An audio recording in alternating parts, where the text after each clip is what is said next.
Hello दोस्तों, स्वागत है आप सभी का आपके अपने YouTube channel GK and GS Raju Prajapati पर। तो हमारा टॉपिक चल रहा था मेवाड़ के इतिहास, उसको हम आगे बढ़ाते हैं। देखो, हमने लास्ट कक्षा में पढ़ा था रायमल के बारे में, कुछ बातें हमने जानी थी कि रायमल की जो मृत्यु हुई थी वो 1509 ईस्वी में हुई थी। यानी कि रायमल की मृत्यु 1509 ईस्वी में हुई थी। और रायमल की मृत्यु के बाद में इसके बेटा 4 पुत्र थे जिनमें उत्तराधिकार संघर्ष शुरू हो गया था। जिनमें इसका जो बड़ा पुत्र था उसका नाम था पृथ्वीराज सिसोदिया। और देखो, जो रायमल के बाद में शासक बना था वो बना था आपके महाराणा संग्राम सिंह। यानी कि महाराणा सांगा रायमल के बाद में शासक बनता है कब? 1509 ईस्वी में। और 1528 ईस्वी तक महाराणा संग्राम सिंह शासक रहा था। और आज का जो हमारा टॉपिक है वो महाराणा सांगा ही रहने वाला है। अब देखो, हमने कल बात की थी कि रायमल का जो बड़ा पुत्र था उसका नाम था पृथ्वीराज सिसोदिया। पृथ्वीराज सिसोदिया को उड़ना राजकुमार भी कहते थे। क्या कहते थे? उड़ना राजकुमार भी कहते थे। इनकी पत्नी थी जिसका नाम था तारा। यानी अपनी पत्नी तारा के नाम पर अजमेर दुर्ग का नाम क्या रखा था? पृथ्वीराज सिसोदिया ने तारागढ़ रखा था। देखो बेटा, इसके बाद में हमने बात की थी कि पृथ्वीराज सिसोदिया की 12 खंभों की छतरी कहाँ पर बनी हुई है? कुंभलगढ़ दुर्ग में इनकी 12 खंभों की छतरी बनी हुई है। इसके बाद में देखो बेटा, इनकी एक बात इंपॉर्टेंट आती है कि पृथ्वीराज सिसोदिया का एक दासी पुत्र था जिसका नाम था बनवीर। क्या नाम था? बनवीर। बनवीर आगे चलकर, यानी पृथ्वीराज सिसोदिया का जो दासी पुत्र था बनवीर, वो आगे चलकर किसकी हत्या कर देगा? विक्रमादित्य की। किसकी हत्या कर देगा? विक्रमादित्य। यानी कि महाराणा संग्राम सिंह के बाद में जो उत्तराधिकारी आएंगे विक्रमादित्य, उनकी हत्या कौन कर देगा? जो पृथ्वीराज सिसोदिया था इसका पुत्र था एक बनवीर। क्या नाम था उसका? बनवीर। यानी कि इसका दासी पुत्र था बनवीर। आगे चलकर यह है जो महाराणा संग्राम सिंह का जो उत्तराधिकारी आएंगे यानी कि विक्रमादित्य, उसकी हत्या कर देगा। देखो, उसके बाद में हमने महाराणा सांगा की आज हम बात करते हैं। तो देखो, उत्तराधिकार संघर्ष इनके बीच में चल रहा था। जब इनके बीच में उत्तराधिकार संघर्ष चल रहा था तो इनकी जो सहायता की थी, इनका जो सहयोग किया था वो किया था बेटा आपके श्रीनगर, यानी कि श्रीनगर के करमचंद पंवार के द्वारा इनको सहयोग किया गया था। किसको? महाराणा सांगा को। करमचंद पंवार, यानी कि करमचंद पंवार के द्वारा महाराणा संग्राम सिंह को जो है आर्थिक व सैनिक सहायता दी गई थी। ठीक है, और ये कहाँ से थे? तो हमने कल बात की थी कि करमचंद पंवार श्रीनगर अजमेर से था। ठीक है, अब इन्होंने आर्थिक भी सहायता की है, साथ में इन्होंने इनकी सैनिक सहायता भी की है। जैसे ही सैनिक सहायता की तो इनको राणा या महाराणा बनाने में, यानी कि मेवाड़ का शासक बनाने में जो महत्वपूर्ण योगदान था वो किसका था? तो बेटा करमचंद पंवार का महत्वपूर्ण योगदान क्या था? महाराणा सांगा को शासक बनाने में था। अब देखो, सांगा जैसे ही शासक बना, कब? 1509 ईस्वी में। कब बना था? 1509 ईस्वी में सांगा शासक बनता है। और कब तक रहा था? 1528 ईस्वी तक महाराणा संग्राम सिंह क्या रहा था? शासक रहा था। इंपॉर्टेंट है इनका शासनकाल, तो ध्यान रखना। महाराणा संग्राम सिंह का शासनकाल 1509 में शुरू हुआ था और 1528 तक इनका शासनकाल चला था। इसके बाद में देखो, इनका आर्थिक सहयोग किसने किया और सैनिक सहयोग करमचंद पंवार ने किया। जैसे ही शासक बनते हैं सांगा जी, और सांगा जी ने इनका जो एहसान किया था, इन्होंने जो कार्य किया था उसका एहसान चुकाया और इनको बेटा एक उपाधि दी थी और उस उपाधि का नाम था रावत। क्या? करमचंद पंवार को महाराणा सांगा ने एक तो बेटा उपाधि दी और वो उपाधि थी आपके रावत। रावत की उपाधि से सम्मानित किया करमचंद पंवार को, साथ में बंबई की क्या दी? जागीर दी। ठीक है, तो बेटा सबसे पहले सांगा जी शासक बनते पहला काम ये करते हैं, जो अजमेर वाले श्रीनगर अजमेर के जो करमचंद पंवार थे उनको रावत की उपाधि देते हैं और साथ में बंबई की जागीर देते हैं। यानी कि मुसीबत में सांगा का सहयोग किया तो सांगा ने इनको अच्छे से सम्मानित किया। अब देखो, हम सांगा की प्रॉपर रूप से सांगा को हम शुरू कर देते हैं। देखो, सांगा की सबसे पहले प्रारंभिक बात जाने, इनका पिता कौन था? पिता तो हम जान चुके हैं कि इनका पिता है आपके रायमल। कौन था? रायमल। और इनकी माता इंपॉर्टेंट है, माता थी बेटा इनकी रत्न कंवर। क्या थी? कंवर। पिता रायमल है। कुंभा जी के पिता, सॉरी, सांगा जी के पिता कौन है? सांगा जी के पिता बेटा रायमल है और इनकी माता है रत्न कंवर। अब देखो, इनके जन्म की बात करते हैं कि इनका जन्म कब हुआ था। तो इनका जन्म हुआ था 12 अप्रैल, सांगा का जो जन्म हुआ है 12 अप्रैल 1482 ईस्वी को महाराणा संग्राम सिंह का जन्म हुआ था। ध्यान रह जाएगा। तो 12 अप्रैल 1482 को महाराणा संग्राम सिंह का जन्म हुआ था। अब देखो इनकी इंपॉर्टेंट बात है कि उपाधि, इनकी 2 उपाधियां है बेटा आपके सामने। कितनी उपाधियां है इनके पास में? 2 उपाधि है।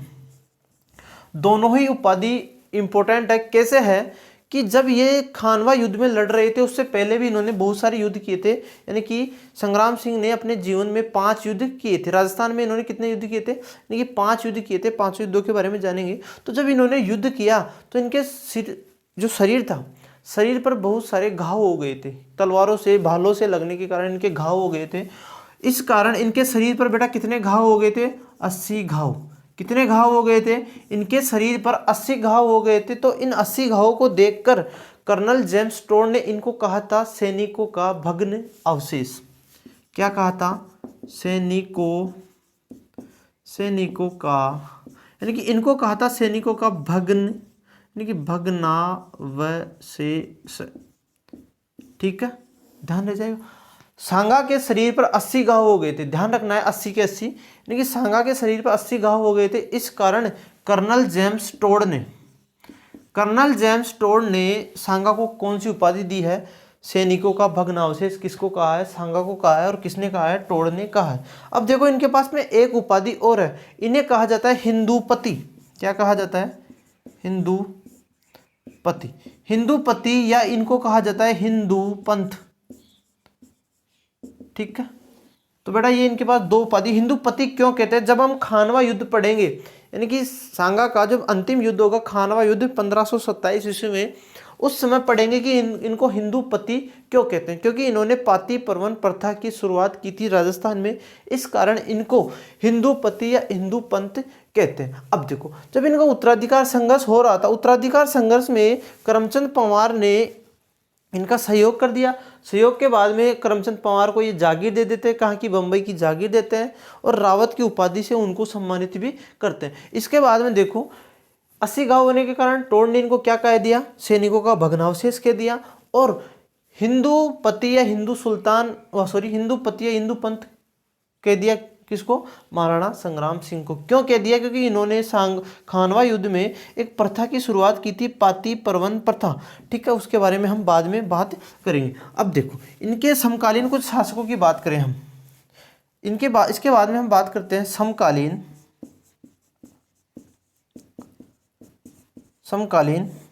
शासक कि महाराणा संग्राम सिंह के समकालीन शासक कौन कौन है। आपको गुजरात वाला याद करना है, मालवा, और इसके साथ में दिल्ली।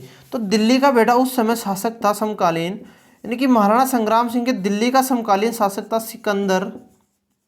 सिकंदर लोधी। कौन था? सिकंदर लोधी था। इसके बाद में देखो हम बात करते हैं मालवा वाला इंपॉर्टेंट है। क्यों है? क्योंकि इनके साथ में एक संघर्ष होगा, इसका नाम था मालवा वाला का था महमूद खिलजी सेकंड। ध्यान रखना है महमूद खिलजी प्रथम हम पढ़ चुके हैं। महमूद खिलजी प्रथम किसके समय था? कुंभा के समय था, यानी राणा कुंभा के समय मालवा का शासक कौन था? महमूद खिलजी प्रथम। कुंभा के समय, राणा कुंभा के समय मालवा का जो शासक था वो था महमूद खिलजी प्रथम। ठीक है, उसके साथ में भी कुंभा का युद्ध हुआ था और कुंभा ने उसको 6 माह तक पकड़ लिया था। ठीक है, अब देखो यहाँ पर मालवा का शासक कौन है? सांगा के समय मालवा का शासक महमूद खिलजी सेकंड। सांगा का भी इसके साथ में युद्ध होगा, सांगा भी इसको 6 महीने के लिए पकड़ लेगा। ठीक है, देखो इसके बाद में हम बात करते हैं, इसके बाद में हम बात करें गुजरात। तो गुजरात का था बेटा उस समय मुजफ्फर खान।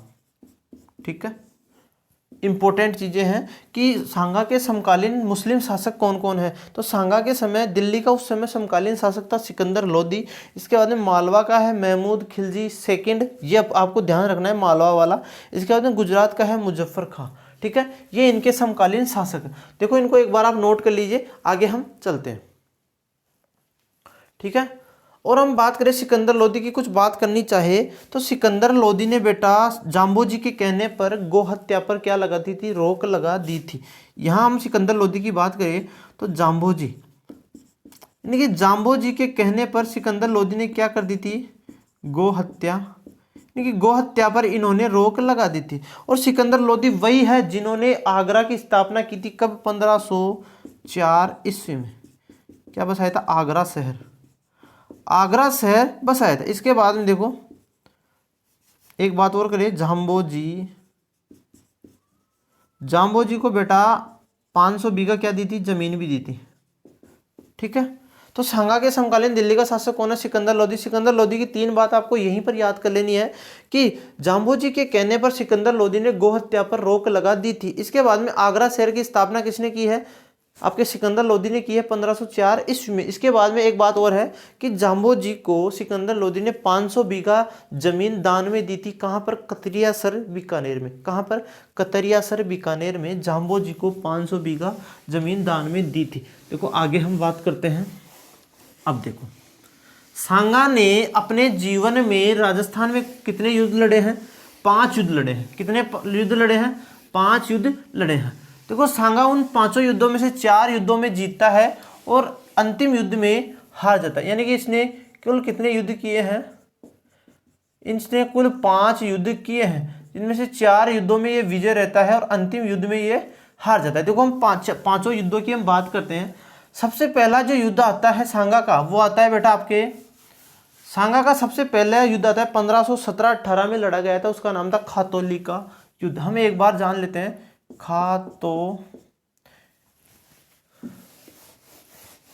कितने युद्ध लड़े हैं सांगा ने, सांगा ने 5 युद्ध लड़े हैं, जिनमें पहला युद्ध है आपके, जो पहला युद्ध आता है बेटा वो आता है खातौली का युद्ध। ठीक है, इसके बाद दूसरा युद्ध है बांडी का युद्ध। एक बार हम 2 को देखते हैं। देखो बांडी तो पड़ता है बेटा आपके धौलपुर में। कहां पर है, जो बांडी है वो है आपके धौलपुर में, जबकि जो खातौली है वो है आपके कोटा में। देखो खातौली का युद्ध, बांडी का युद्ध, ये लड़ा गया था बेटा 1517-18 में और ये लड़ा गया था 1518 में। ठीक है, इसके बाद में सांगा के द्वारा एक और युद्ध लड़ा जाएगा, गागरोन का युद्ध। इनको 3 को पढ़ लेते हैं, गागरोन का युद्ध। ठीक है, ये हुआ था 1519 में। देखो एक बार इनको ही देख लीजिए, खातौली का युद्ध, ठीक है, बांडी का युद्ध, ठीक है, गागरोन का युद्ध। जो खातौली का युद्ध है वो 1517 से 18 के मध्य लड़ा गया। इसके बाद में बांडी का युद्ध धौलपुर में लड़ा गया, 1518 ईस्वी में ये लड़ा गया। इसके बाद में गागरोन का युद्ध 1519 में लड़ा गया। क्रम वाइज है 17, 18 और 19, यानी कि खातौली, बांडी, गागरोन, खातौली, बांडी, गागरोन। कोटा है धौलपुर। ठीक है, ये कहाँ पर है, गागरोन। गागरोन मालवा वाला क्षेत्र है। तो देखो खातौली का जो युद्ध हुआ बेटा, ये इंपॉर्टेंट इसलिए है क्योंकि ये दिल्ली, उस समय सांगा के समय दिल्ली का समकालीन शासक कौन था, हमने अभी जाना है, महमूद कौन था, लोधी था। कौन था जो दिल्ली का समकालीन शासक था, वो कौन था, आपके एक तरफ हो जाएंगे सांगा जी और एक तरफ हो जाएंगे सिकंदर लोधी। कौन हो जाएंगे, सिकंदर लोधी। अब देखो खातौली का युद्ध, दिल्ली का शासक उस समय कौन है, सिकंदर लोधी है। लोधी वंश का शासक सिकंदर लोधी है और इधर है सांगा जी। तो सांगा जी इसमें जीत जाते हैं और सिकंदर लोधी इसमें हार जाता है। इसके बाद में जो बांडी का युद्ध हुआ वो भी बेटा इन 2 व्यक्तियों के बीच में ही हुआ। एक तरफ थे आपके सांगा और दूसरी तरफ था आपके सिकंदर लोधी। ठीक है, इस युद्ध में भी सांगा जीत जाता है। इसके बाद में देखो जब गागरोन का युद्ध हुआ तो गागरोन का युद्ध एक तरफ है बेटा सांगा, और अभी हमने जाना है कि मालवा का शासक उस समय कौन था। तो मालवा का शासक उस समय था आपके बेटा महमूद खिलजी सेकंड। कौन था, महमूद खिलजी सेकंड। इस युद्ध में भी महाराणा संग्राम सिंह जीत जाता है। देख लीजिए खातौली का युद्ध 1517-18 में लड़ा गया, सांगा व सिकंदर लोधी के मध्य लड़ा गया। सांगा व सिकंदर लोधी के मध्य लड़ा गया और इसमें विजय किसकी होती है, तो सांगा की इसमें विजय हुई थी। और सांगा का इसमें क्या कट गया था बेटा, एक हाथ कट गया था। क्या कट गया था, सांगा का इसमें एक हाथ कट गया था। इसके बाद में देखो बांडी का युद्ध बेटा धौलपुर में लड़ा गया 1518 में, सांगा और वही सिकंदर लोधी के मध्य। तो इसमें भी सांगा की विजय होती है। इसके बाद में गागरोन का युद्ध, गागरोन का युद्ध बेटा 1519 में किसके साथ में लड़ा गया, सांगा व महमूद खिलजी के मध्य लड़ा गया, यानी कि ये मालवा का शासक था और इसमें विजय किसका होता है, तो इसमें सांगा विजय होता है और महमूद खिलजी इसमें हार जाता है। तो सांगा क्या करता है, इसको पकड़ता है और 6 माह तक इसको क्या कर लेता है बेटा, कैद कर लेता है। हमने जाना है कि महमूद खिलजी प्रथम को कुंभा ने 6 माह तक कैद कर लिया था, ठीक है, उसके सारंगपुर युद्ध के बाद में। और उसके बाद में देखो यहाँ पर 6 माह तक कैद किसने कर लिया, सांगा जी ने भी इसको सेकंड महमूद खिलजी सेकंड को कैद कर लिया। इसके बाद में इसका आता है एक युद्ध आता है आपके बयाना का युद्ध।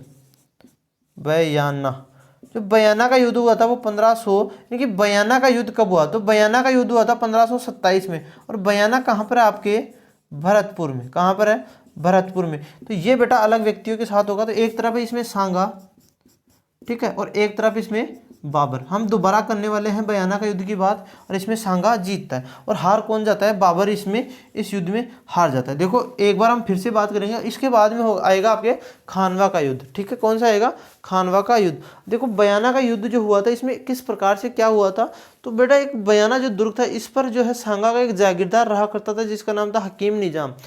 जो बयाना का दुर्ग है भरतपुर में, उस पर सांगा का एक जागीरदार रहा करता था जिसका नाम था हकीम निजाम, ठीक है। तो हकीम निजाम को पराजित करता है कौन, बाबर। सिकंदर लोदी को हराकर कौन बन गया था, बाबर। यानी पानीपत के युद्ध, सॉरी इसके बाद में शासक आएगा, ठीक है, उसको हराकर बाबर, पानीपत का प्रथम युद्ध होगा, अभी उसकी भी हम बात करेंगे। पानीपत के युद्ध के बाद में भारत पर अधिकार किसका हो जाएगा, बाबर का हो जाएगा। और बाबर के साथ में सांगा का युद्ध हुआ था बेटा, बयाना।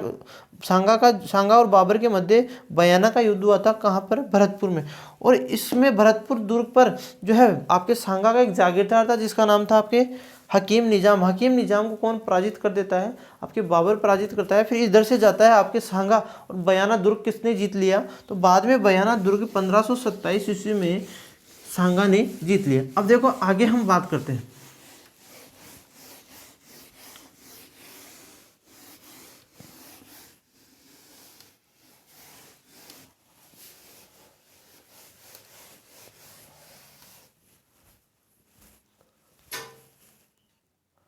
अब देखो बेटा, अब बयाना का युद्ध हो चुका है 1527 ईस्वी में। इसके बाद में सांगा के द्वारा जो 5वां युद्ध लड़ा गया वो लड़ा गया था आपके खानवा का युद्ध। अब देखो खानवा का युद्ध पढ़ने से पहले हमारे को बाबर की कुछ बातें आपको जाननी होगी। क्यों जाननी होगी, क्योंकि खानवा का युद्ध जो है उस समय जो मुगल बादशाह था वो था आपके बाबर। बाबर के साथ में खानवा का युद्ध होगा 1527 ईस्वी में। तो हम बाबर के बारे में कुछ बातें जान लेते हैं। सबसे पहले हम बात करते हैं बाबर की, किसकी, बाबर के बारे में बात करें तो बाबर कहाँ का शासक था, तो बाबर बेटा आपके फरगना का शासक था। कहाँ का था,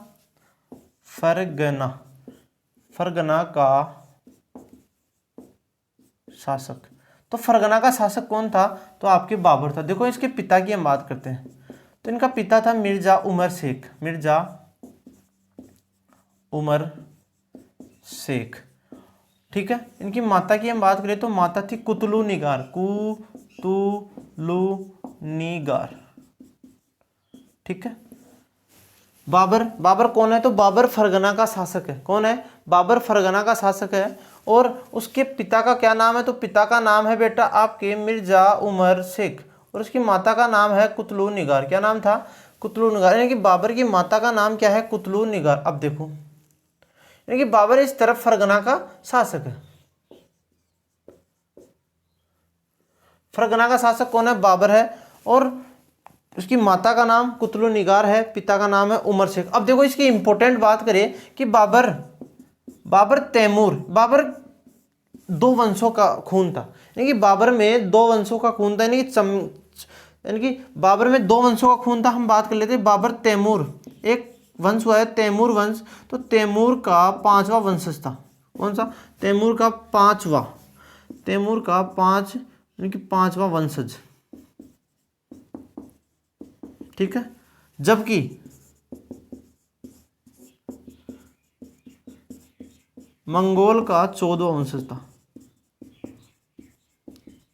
इंपॉर्टेंट है ये चीज कि बाबर तैमूर का 5वां वंशज था, बाबर तैमूर का 5वां वंशज था, साथ में मंगोलों की तरफ से कौन सा था, 14वां वंशज था। यानी कि बाबर तैमूर का 5वां वंशज था और मंगोलों का कौन सा वंशज था, तो बाबर मंगोलों की तरफ से 14वां वंशज था। अब देखो आगे हम बात करें तो आगे हम बात करते हैं। तो देखो बाबर की कुछ प्रारंभिक बातें तो है बेटा आपके सामने ये। इसके बाद में देखो बाबर ने बेटा क्या किया, काबुल पर अधिकार किया। काबुल इधर एक जगह पड़ती है जिसका नाम है काबुल, यानी काबुल पर अधिकार कब, 1504 ईस्वी में। ठीक है, यानी कि बाबर ने 1504 ईस्वी में काबुल पर अधिकार किया और अधिकार करते ही बाबर ने एक सिक्का जारी किया, उसका नाम था शाहरुख। यानी कि बाबर ने यहां पर एक सिक्का जारी किया, उसका नाम था, ठीक है, बाबर ने एक सिक्का जारी किया और बाबर ने एक उपाधि धारण की जिसका नाम था बेटा बादशाह। क्या थी, बादशाह। देखो बाबर की पहली विजय होगी ये कि बाबर ने सबसे पहले 1504 ईस्वी में काबुल पर अधिकार किया और एक सिक्का चलाता है जिसका नाम था शाहरुख, और काबुल की जनता के लिए शाहरुख सिक्का भेज दिया था। ठीक है, इसके बाद में बात करें काबुल विजय के बाद में बाबर ने कौन सी उपाधि धारण की थी, तो काबुल विजय के बाद में बाबर ने बादशाह की उपाधि धारण की थी। अब देखो इनका पिता कौन है, मिर्जा उमर शेख। तो बाबर से पहले के जो भी पूर्वज थे, यानी कि बाबर के जो भी सभी पूर्वज थे, वो किस उपाधि से सम्मानित थे या किस उपाधि को धारण करते थे, तो बेटा मिर्जा की उपाधि को धारण करते थे। लेकिन बाबर ने जैसे काबुल विजय की उसके बाद में बाबर ने कौन सी उपाधि धारण की, बादशाह की उपाधि धारण की। तो बाबर के बाद में जितने भी शासक आएंगे, हुमायूं है, अकबर है, जहांगीर है, जो भी है, शाहजहां है, औरंगजेब, सभी वो कौन सी उपाधि धारण करेंगे, बाबर के बाद वाले शासक बादशाह की उपाधि धारण करेंगे। जबकि इसके पूर्वज किस उपाधि को धारण करते थे, मिर्जा की उपाधि को धारण करते थे। और इनके मिर्जा की उपाधि इनके पिता के नाम से पता चल रही है कि इनका पिता का नाम क्या था, मिर्जा उमर शेख। देखो आगे हम बात करते हैं।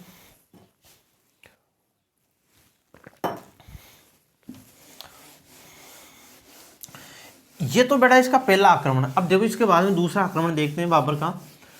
तो यदि हम बाबर का दूसरा आक्रमण देखें तो बाबर ने 1519 ईस्वी में बाजौर व बेहरा पर आक्रमण किया था भारत में। यानी कि 1519 ईस्वी में बाबर ने भारत में बाजौर और बेहरा पर आक्रमण किया यूसुफजाई जाति के विरोध में। ठीक है, किस जाति के विरोध में, यानी यूसुफजाई जाति के विरोध में बाबर ने 1519 ईस्वी में बाजौर व बेहरा पर आक्रमण किया। ठीक है, बाजौर व बेहरा पर बाबर ने 1519 ईस्वी में आक्रमण किया और ये किस जाति के विरोध में किया था, यानी किस जाति पर यह आक्रमण किया था, तो बाबर ने यह आक्रमण जो किया था वो किया था आपके यूसुफजाई जाति के ऊपर। यूसुफजाई जाति के ऊपर बाबर ने बाजौर व बेहरा पर आक्रमण किया। अब ये क्यों इंपॉर्टेंट है बेटा, वैसे तो इंपॉर्टेंट नहीं है, लेकिन ये इंपॉर्टेंट है कि भारत में पहली बार बाबर के द्वारा तुलगमा पद्धति का कहीं पर प्रयोग किया गया था, तो बेटा वो यही जगह थी कि बाबर ने भारत में पहली बार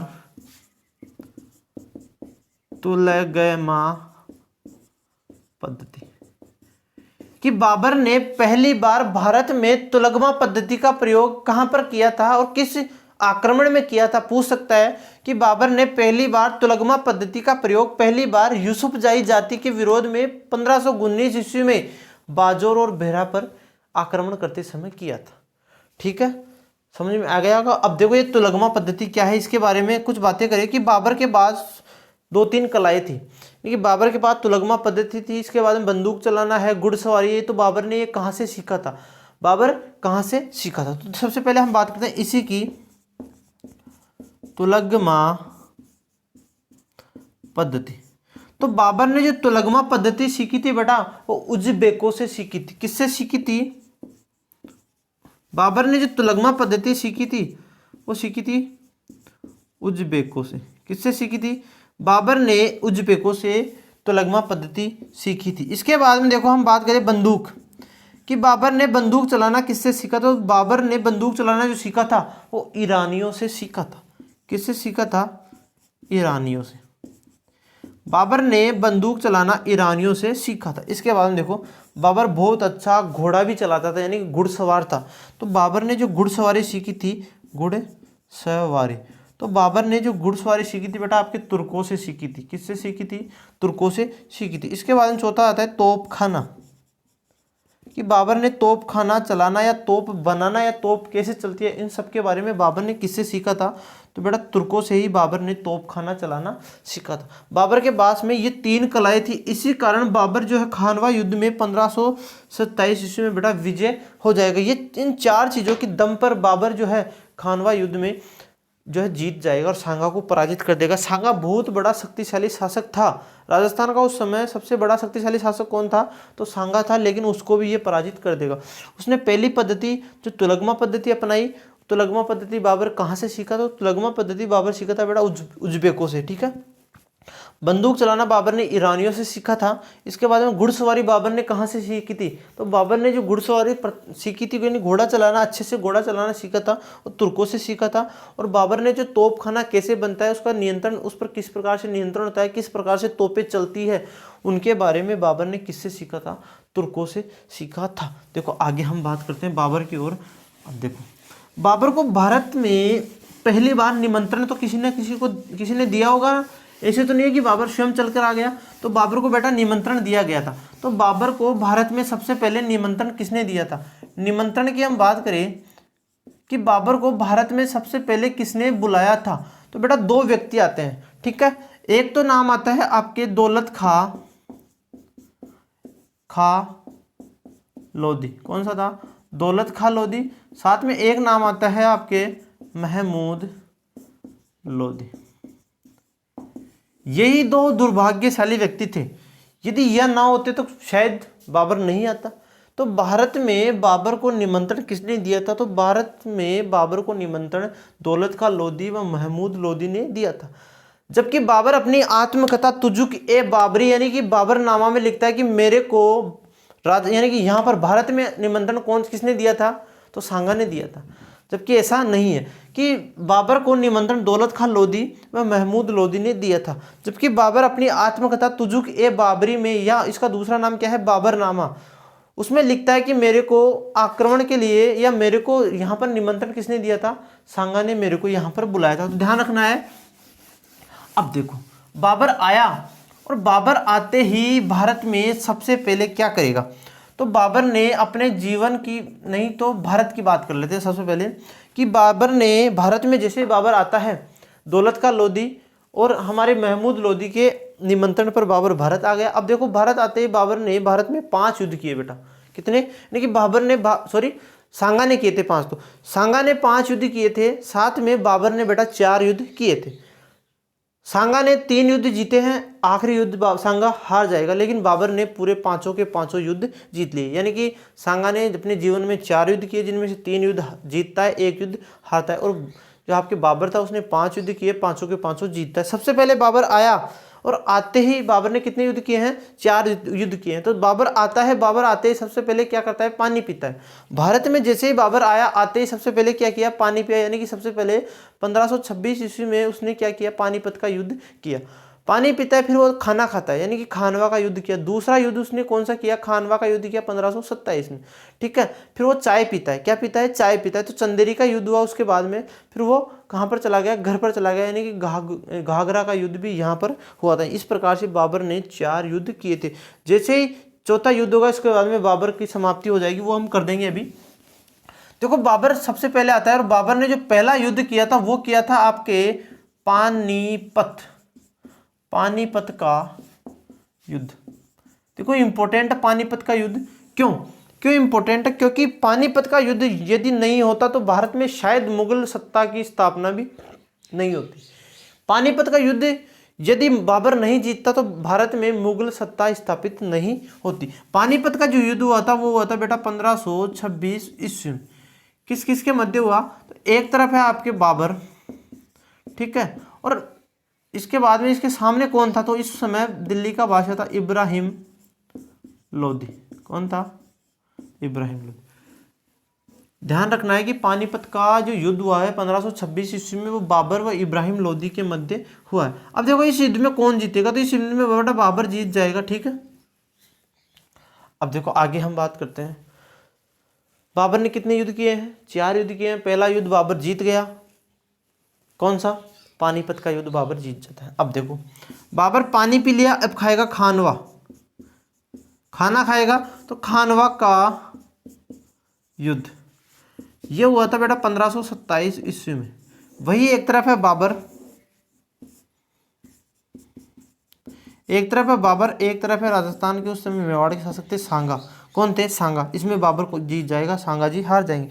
वैसे हम अभी जस्ट इसके थोड़ी देर बाद में हम खानवा के युद्ध को डिटेल के साथ में पढ़ने वाले हैं, लेकिन हम एक बार जो है बाबर के चारों युद्ध देख लेते। इसके बाद में चंदेरी का युद्ध, चंदेरी का युद्ध ये बेटा इसके एक साल बाद 1528 ईस्वी में हुआ था। इसके बाद में एक युद्ध हुआ था बेटा आपके घाघरोन का युद्ध, ये इसके एक साल बाद 1529 ईस्वी में। तो ध्यान रह जाएगा 26, 27, 28, 29, 26, 27, 28, 29। बाबर पहली पोत आया, 26 में पानी पिया, 27 में खाना खाया, 28 में उसने चाय पी, 29 में वो घर पर चला गया। यानी बाबर पहले पोत आता है, पानी पीता है यानी पानीपत का युद्ध, उसके बाद में खाना खाया, खानवा का युद्ध, फिर चाय पीता है, चंदेरी का युद्ध, फिर घर पर चला गया यानी घाघरोन का युद्ध। ठीक है बेटा, तो बाबर ने ये 4 युद्ध किए थे और चारों युद्धों में विजय कौन रहा था? बाबर रहा था। अब देखो, अब शुरू करते हैं हम खानवा का युद्ध। किसका युद्ध करते हैं? शुरू करते हैं किसका? खानवा का युद्ध। इंपॉर्टेंट है 1527 ईस्वी में। देखो, अब खानवा का युद्ध लड़ा जा रहा है किसके? बाबर और सांगा के मध्य खानवा का युद्ध लड़ा गया। तो बेटा सांगा ने एक कार्य किया। क्या किया कि मुगल सत्ता के विरोध में सभी राजस्थान के शासकों को एकत्रित करने के लिए सांगा ने एक विशेष प्रकार का कार्य किया, और वो ये किया कि सभी राजाओं को क्या लिखा? इसने लेटर लिखा। क्या लिखा? लेटर लिखा। अब उस लेटर को क्या बोलते हैं बेटा? उस लेटर को बोलते हैं आपके पाती। उस लेटर को क्या बोलते हैं? तो उस लेटर को बोलते हैं बेटा आपके पाती परवन प्रथा। लेकिन सांगा जी ने सभी शासकों यानी राजस्थान के सभी शासकों को एक लेटर लिखा, एक चिट्ठी लिखी कि मैं बाबर के विरोध में जा रहा हूँ, लेकिन बाबर के विरुद्ध युद्ध करने के लिए मैं जा रहा हूँ, तो आप मेरा क्या कीजिए? सहयोग कीजिए। अब देखो, जैसे ही लेटर पहुंचा सभी शासकों के पास में, तो उस समय की जो राजस्थान की सबसे बड़ी शक्ति थी, उस समय की जो साम्राज्य में देख लो या शक्तिशाली सैनिकों में देख लो, उस समय की जो सबसे बड़ी शक्ति थी बड़ा, वो महाराणा संग्राम सिंह थी। अब बड़े आदमी के नीचे यानी कि बड़े व्यक्ति के नीचे कोई काम करने के लिए कोई मना नहीं करता है। तो सभी राजाओं ने इस जो पाती परवन प्रथा थी या जो लेटर गया था उसको एक्सेप्ट कर लिया। अब देखो कौन कौन आया। सबसे पहले हम बात करते हैं आपके जयपुर की। आमेर बोलते हैं हम, जयपुर नहीं बोलेंगे। तो आमेर, तो आमेर से कौन आया? तो आमेर से आया था बेटा आपके पृथ्वीराज कछुआ।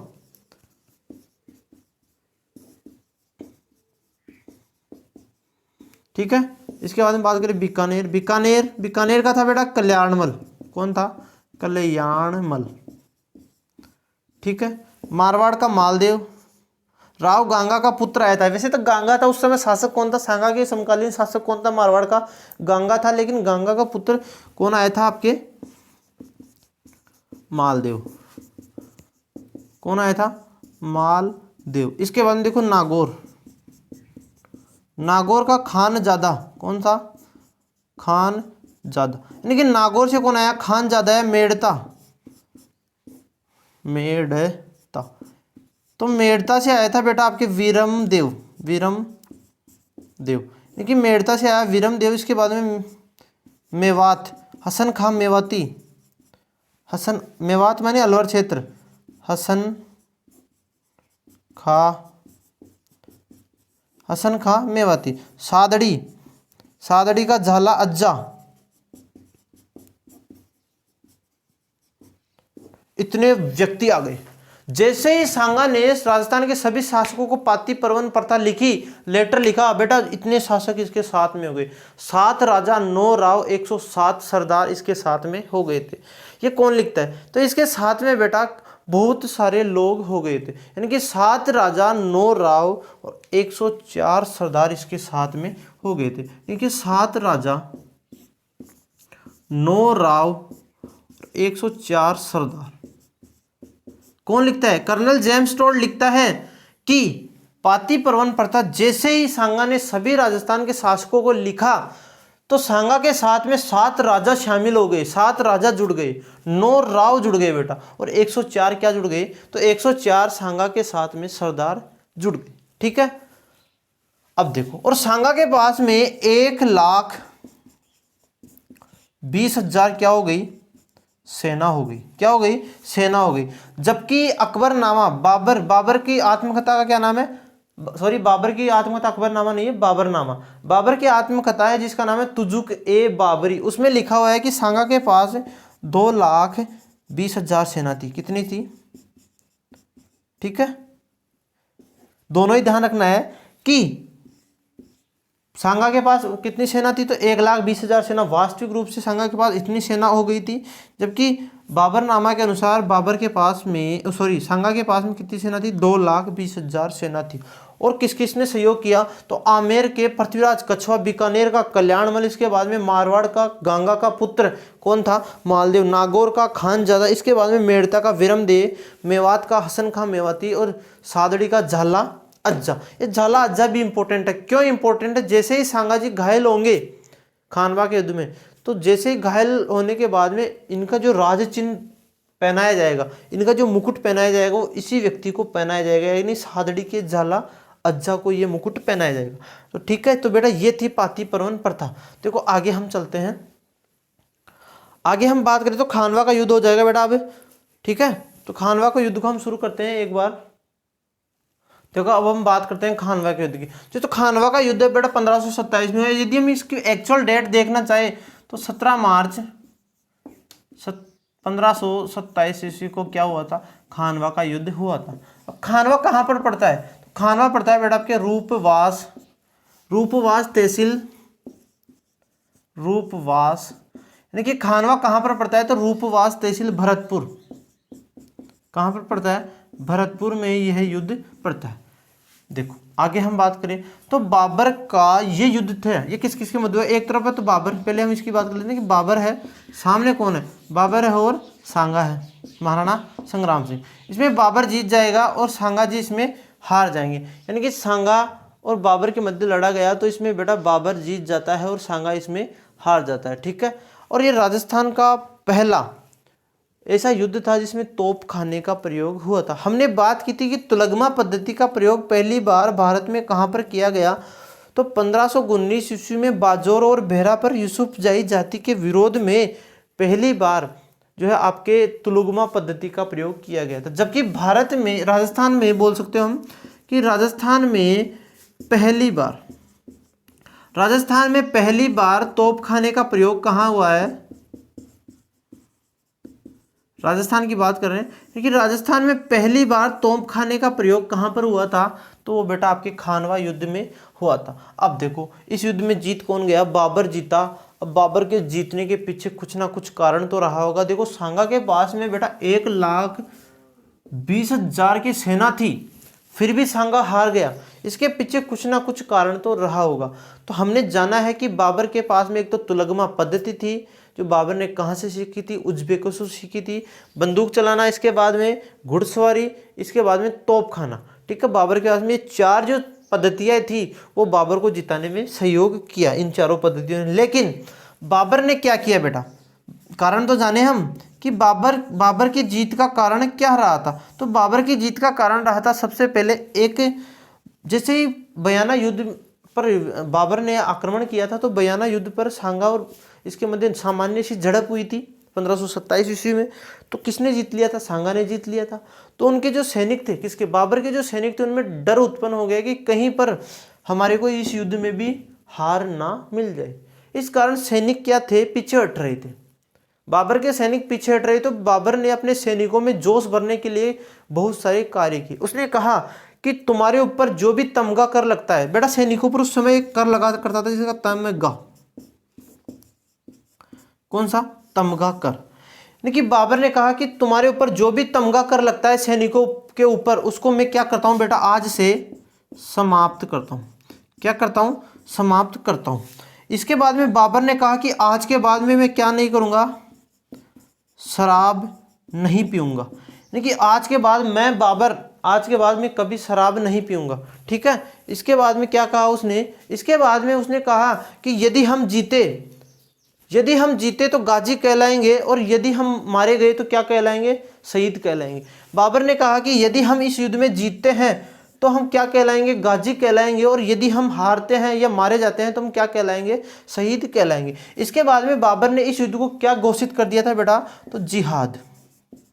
यही इंपॉर्टेंट है कि बाबर ने खानवा युद्ध को क्या घोषित कर दिया था, तो बाबर ने खानवा युद्ध को बेटा जिहाद घोषित कर दिया था। और बाबर ने जितने भी सोने चांदी के बर्तन थे उनको तुड़वाए और सैनिकों में बांट दिया। इस प्रकार से बाबर ने अपने सैनिकों में पूरा जोश भर दिया, और सैनिक क्या है, इस युद्ध में टूट पड़े और सांगा की इसमें हार हो गई थी। अब देखो, एक व्यक्ति था जिसका नाम था महमूद शरीफ। क्या नाम था, महमूद शरीफ। जब खानवा युद्ध हुआ था उससे पहले महमूद शरीफ था, यह व्यक्ति था, इसने खानवा युद्ध होने से पहले ही भविष्यवाणी कर दी थी। किसकी,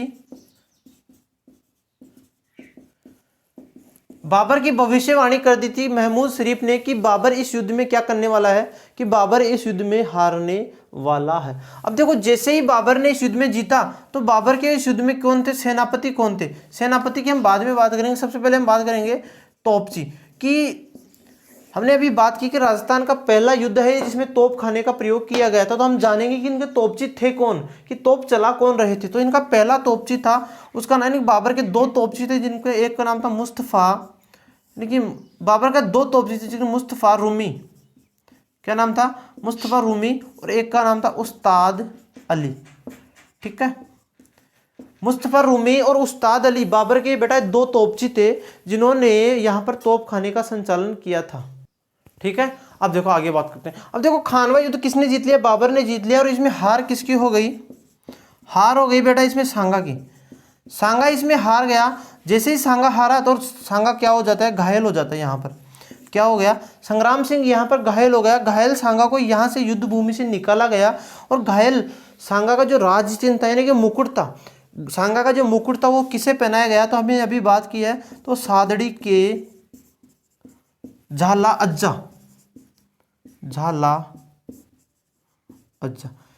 कई लोगों के ने पहना था, लेकिन जो पहली बार पहना था ना, कि सांगा के जस्ट बाद भी किसने पहना था, तो सादड़ी के झाला अज्जा ने सांगा का मुकुट चिन्ह पहना था, और इसने युद्ध का संचालन किया। ध्यान रखना है साथ ही साथ में यहाँ पर कि महाराणा प्रताप का राज चिन्ह सबसे पहले किसने पहना था, तो पहना यहाँ पर तो झाला अज्जा था बेटा, जबकि महाराणा प्रताप के वहां पर होगा झाला सज्जा।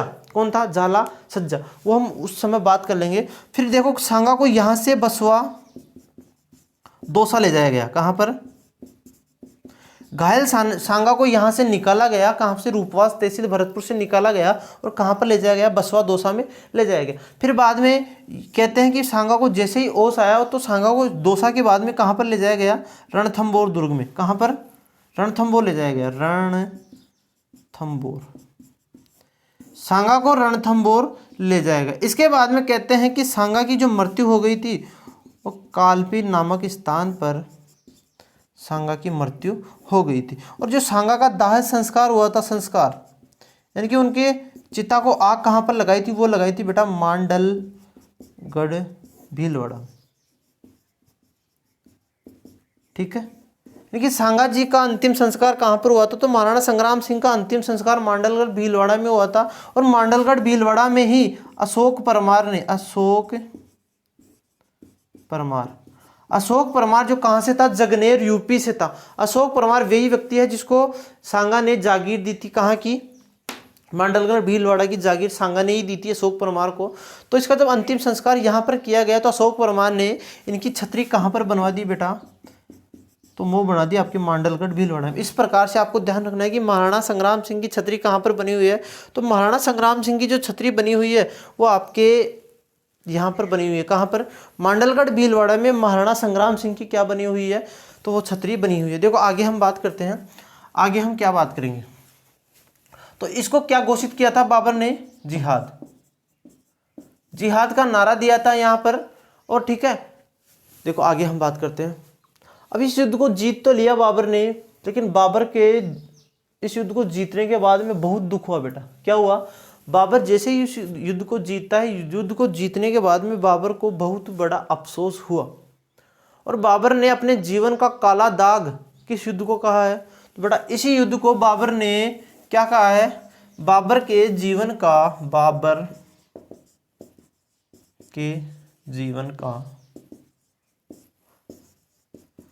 काला दाग, यानी कि बाबर ने अपने जीवन का काला दाग किस युद्ध को कहा है? तो बाबर ने अपने जीवन का काला दाग बेटा खानवा युद्ध को कहा है।